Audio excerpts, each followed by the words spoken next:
Bonjour, nous classons moins les bêtes entre bénéfiques et maléfiques, et c'est heureux. Nous tentons plutôt de privilégier, pour les animaux, je précise pour les animaux car c'est une toute autre affaire pour les êtres humains, le droit du sol. Autrement dit, la survie des espèces installées de longue date contre les invasives arrivées depuis peu, comme le frelon asiatique. Certes, l'histoire naturelle foisonne de migrations d'espèces animales, mais désormais, leurs invasions s'accélèrent à cause de nous, et nos espèces indigènes s'en trouvent menacées. D'où les efforts pour préserver l'équilibre des écosystèmes et leur biodiversité. Quant aux espèces bien de chez nous, qu'on disait nuisibles, il ne s'agit plus de les éradiquer, mais de les réguler, car c'est leur pullulation liée au déséquilibre que nous provoquons qui pose problème. Avez-vous aussi noté à quel point le regard sur certains types d'animaux s'est vite inversé? Dans mon enfance, il arrivait encore qu'on cloue sur des portes de grange les oiseaux nocturnes, chouettes ou hiboux, réputés malfaisants, comme d'ailleurs les pauvres chauves-souris. Tous sont désormais protégés et leur utilité est reconnue. Ils régulent leurs proies, rongeurs ou insectes.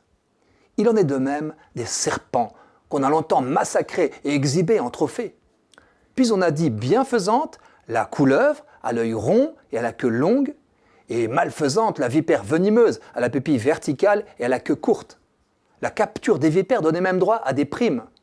Aujourd'hui, en France, toutes les espèces de serpents sont protégées, y compris les 4 vipères qui peuplent l'Hexagone, avec surtout l'aspic au sud de la Loire et la péliade au nord. Leur survie mobilise. J'en entends qui pensent en tremblant au mortel crochet à venin. Malgré la phobie qu'elles suscitent, les vipères ne causent qu'un seul décès tous les 5 à 8 ans en France. Il suffit de comparer avec d'autres animaux, comme les guêpes, pour ne citer qu'elles. Pensons aussi aux accidents liés à des loisirs ou activités sportives, de la mer à la montagne, sans oublier les victimes de la route. En comparaison, le danger de la vipère est dérisoire. Craintive et peu agressive, elle se poste à proximité immédiate de sa cache. Je dois vous dire que j'ai passé récemment une demi-journée dans un espace naturel près d'une zone pavillonnaire en quête de vipères péliades, guidé par un ami naturaliste.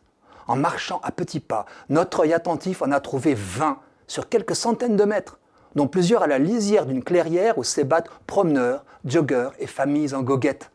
Cet ami m'a communiqué son enthousiasme pour cette espèce. Chaque spécimen de vipère est identifiable au dessin unique qui recouvre sa tête. Le naturaliste connaissait chacune de nos trouvailles par son numéro et son âge, sauf 4 nouvelles, un record dont un vipéro femelle d'1 an que j'ai eu la fierté de découvrir.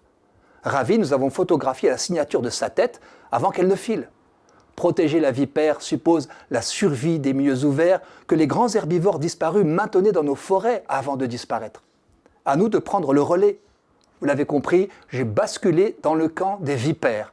Leur réhabilitation est une bonne nouvelle.